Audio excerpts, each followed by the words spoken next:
So you're tackling this article about teaching the history of math. That's pretty cool. And you want to like really bring it to life, huh? Not just textbooks, right? You're thinking wikis, reacting to the past, all that jazz. Yeah, it's really about finding ways to make it resonate, you know? History of math can be kind of dry if you just stick to the formulas and the dates. Totally. Yeah. You want to like, I don't know, almost like time travel with your students, Yeah. right? Make them feel like they're part of the story. Exactly. And that's where these Primus articles you've got come in. They're like a gold mine of ideas. But they can be dense, right? All that academic jargon. It's like trying to decipher hieroglyphics sometimes. Well, that's where we come in. Yeah, we're like your Primus decoders or something. We'll sift through all the academic stuff and pull out those golden nuggets that you can actually use. We'll help you connect the dots between theory and practice. Okay, so let's jump in. Yeah. Where do we start? Well, a lot of these articles really emphasize primary sources. Right. Getting students to, grapple with the original texts, the actual words of the mathematicians. I love that idea. But I've got to admit, sometimes I get a little intimidated by primary sources. They can be, well, pretty tough to decipher. Like, where do you even begin? That's a good point. It can be daunting. But that's where Barnett, Lauder, and Pengilly's article is super helpful. They lay out a really clear framework for teaching with primary sources. Okay, framework sounds good. Less intimidating already. So what's their secret? Well, they really emphasize this read, reflect, respond pedagogy. So it's not just about throwing a primary source at students and saying, figure it out. No, definitely not. It's about guiding them through the process, helping No. them understand the context, the language, the notation. Right, make it accessible. Exactly. And they give some really cool examples that, you could adapt for your own classes. Like what? I'm all about concrete examples. Well, one that really stood out to me was this project on the Icosian game. Icosian game. Yeah, it's fascinating. It was invented by Sir William Rowan Hamilton back in the 1850s. He actually even sold it to a game manufacturer. Wow, a mathematician who created a game. That's pretty cool. Yeah, it's a great hook, right. And the game itself involves finding paths on a dodecahedron. A dodecahedron, that's the one with the 12 sides, right? You got it. And the game is all about finding Hamiltonian circuits, which are, closed paths that visit every vertex of a graph exactly once. Okay, so students are basically playing a game and learning about graph theory at the same time. That's brilliant. Yeah, and it's not just about the math itself. It's about understanding how Hamilton himself thought about it, They can work through his original instructions, maybe even try to prove some of his claims using the notation and language of the time. Oh, I love that. So they're really stepping back in time, getting inside Hamilton's head. Exactly. And you can see how this would be perfect for a wiki project, right? Oh, yeah, totally. Students could collaborate to research the game, recreate it digitally, maybe even come up with their own challenges based on Hamilton's work, and then they could link their wiki page to other relevant historical and mathematical concepts. That's brilliant. It ticks all the boxes: collaboration, historical research, mathematical thinking, and even a touch of creativity. Okay, what other primary source gems did they mention? Another one that I really liked was their project on binary arithmetic. Binary, okay. Yeah, they start with Leibniz, who, is absolutely obsessed with the base 2 system. Right. Saw it as a reflection of divine order, with 0 representing nothingness and 1 representing God. Wow. That's pretty deep, connecting math to bigger ideas like that. And beyond the philosophical stuff, Leibniz also laid out the practical benefits of binary arithmetic. The article guides students through his original writings, letting them experience firsthand how binary simplifies calculations. Oh, that's cool. And then, to bring it all back to the modern age, the project jumps forward to John von Neumann and his work on the EDVAC, one of the first programmable computers. Okay, so we're going from the 17th century to the 20th century. That's quite a leap. Right, but it shows the long-term impact of these ideas, right? I mean, von Neumann recognized that binary was ideal for computers. Representing numbers with just 2 states, on or off, is incredibly efficient for electronic storage. So Leibniz, with his philosophical fascination with binary, was laying the groundwork for the digital age without even realizing it. Whoa, that's mind-blowing. Talk about connecting the dots across centuries. Right, and again, I can see how this would translate beautifully to a wiki project. Students could trace the evolution of binary from Leibniz to von Neumann, highlighting the key milestones and the connections between mathematical ideas and technological advancements. Absolutely. Yeah. And they could even create interactive elements on their wiki, like simulations of early binary calculators or explanations of how binary is used in modern computing. Mm. Okay, this is fantastic. I'm already brimming with ideas. Okay, last one from Barnett, Lauder, and Pengilly. What else do they have up their sleeve? Their final example focuses on Archimedes and his work on the sum of squares. You might think that's strictly a calculus topic. Yeah, true. But, but in this project, students delve into Archimedes' treatise on spirals, and they decipher his complex geometric proof for the formula for the sum of squares. And remember, he didn't have our modern notation. He was working with words and diagrams. That's pretty intense. I can barely follow a geometric proof with modern notation. Right. But the article provides like a series of guided activities to help students break down Archimedes' reasoning and reconstruct his proof step by step. So they're not just memorizing a formula, they're understanding the logic, the ingenuity behind it. Exactly. And again, this lends itself beautifully to a wiki project. Students could create a collaborative wiki page that explains Archimedes' proof in a clear and accessible way, maybe even incorporating interactive diagrams or animations to illustrate the key concepts. And then they could connect this to modern applications of the sum of squares formula in fields like physics or engineering. Okay, I'm convinced. Primary sources are a gold mine for teaching the history of math. Yeah. And these examples from Barnett, Lauder, and Penkley are fantastic starting points. But what about other approaches? What if we wanted to, like, shake things up even further? If you're looking for like a truly radical departure from the traditional textbook, Bolkin's article is sure to inspire you. He proposes a course where there's no textbook at all. No textbook. What? How does that even work? Like, did the students just stare blankly at each other? Not quite. Bolkin's used this approach in a Euclidean geometry course for future teachers, and it was a resounding success. The students were tasked with creating the entire textbook themselves, Mm. collaboratively, throughout the semester. Whoa, that's a bold move. I Uh-huh. can only imagine the initial reactions from the students. Were they terrified, excited? You know, the article highlights that their initial skepticism gave way to genuine enthusiasm. They had to write like daily summaries of their discussions, formulate definitions and theorems, and even write out complete proofs. So it wasn't just a free-for-all. There was structure, Yeah. clear expectations. Absolutely. And what's fascinating is that the students reported a much deeper understanding of the material compared to their experiences with traditional textbooks. Really? They felt a sense of ownership over the content and even expressed a preference for this approach.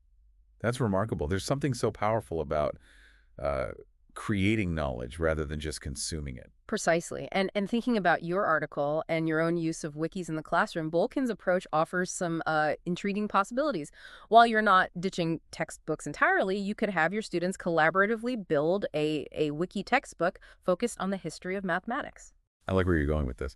So they could research different historical periods, mathematicians, maybe even specific mathematical concepts, and then contribute their findings to a shared wiki platform. Exactly. And it aligns perfectly with the read, reflect, respond pedagogy that Barnett, Lauder, and Pengelly advocate for. Students are actively engaging with the material, constructing their own understanding, and contributing to a collective body of knowledge. It's like crowdsourcing historical understanding, Sure. but in a structured, guided way. Yeah. I bet the students would love it.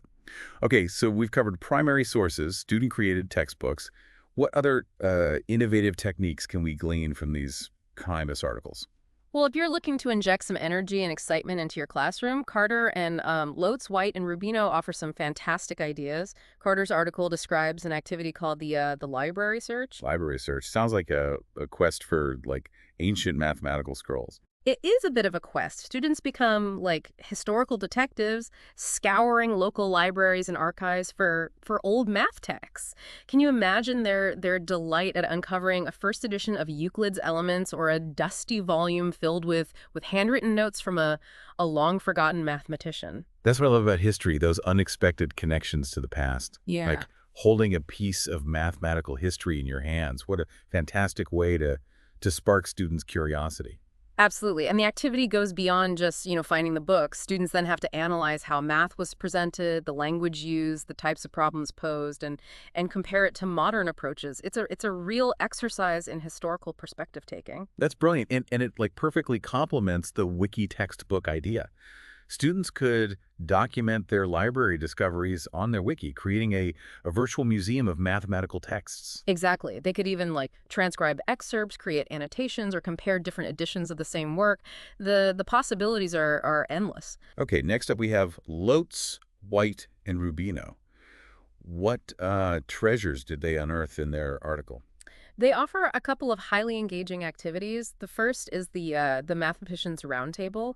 Imagine your students transforming into historical figures, each deeply researching a mathematician and then participating in a lively panel discussion. Oh, I love that. It's like a historical reenactment, but with mathematical equations instead of swords and shields. Yeah. What a fun way to combine research presentation skills and a bit of theatrical flair. And the best part, it forces them to really inhabit the perspectives of these mathematicians, grappling with their ideas, their challenges, their contributions to the field. It's like stepping into a time machine and Yeah. having a conversation with the giants of mathematical history. And I bet it would spark some amazing debates and discussions. Absolutely. The second activity they propose is called the degraded document. It's a clever way to teach students about the challenges of historical research and the importance of critical thinking. Degraded document.